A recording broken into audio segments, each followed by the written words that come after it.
ku danna subscribe sannan ku danna alaman ƙararrawa. Koma kudancin Najeriya an san babu wanda ya kai Fela. Viewers, jama'a, gifters. Shi yasa mutane da yawa har a comment section ni da Fela aka fi kama suna. To bari in gaya muku wani abu. In Fela ba zai tsiya ba, mutum mai ɗaukaka kamar ni ba zan taɓa yin tsiya ba. Ba zan taɓa yin babu ba. I'm a brand ambassador already. Na manya-manyan kamfanin nika guda biyu. Gidan Tibin IB exclusive ambassadorship dina nasu daban. To ni wai kai wai ku wai ni kun taba ganin wai wanda yake da daukaka irin tawa yayi talauci? Kai ina da plan, I have a lot of plans and Allah ikon Allah sai kallo. Wato Kano State material. Bari in gaya muku wai har naga wani abu da ya ban mamaki har naga tsohuwar matata tana dariya a comment section wata ta ce wai an rufe mini shago.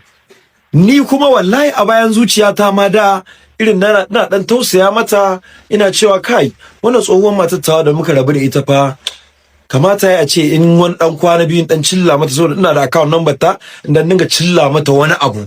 To yanzu fa da zan tsiya ce dadi za ta ji. Wallahi wannan abin da ta ban mamaki. Wallahi ina da faran zuciyar da ko na rabu da mace. Kai ku tambayi Aminu J Town.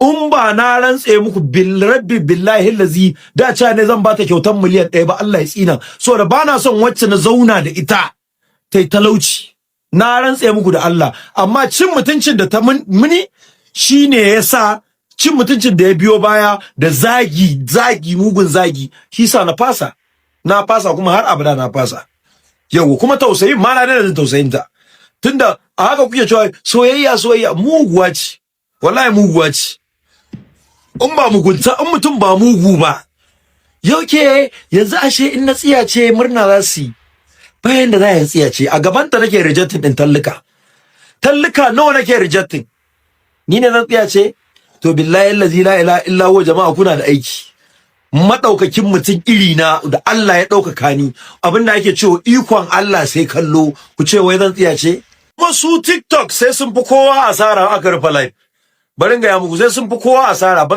live ba zai ma rufu ba kwana 4 saura wannan abun an gaya mini an kira ni daga office din TikTok kaza Kano State material za a samu matsala saboda yan bandit kaza akwai bincike na rantse muku da Allah ina da fans da suke UK London mana da suna hawa live dina wanda su a office din TikTok suke aiki suna nan da yawa ina da manyan likitoci ina da manyan government officials na cikin garin Abuja nan na Niger na ko ina a duk duniya ina da mutane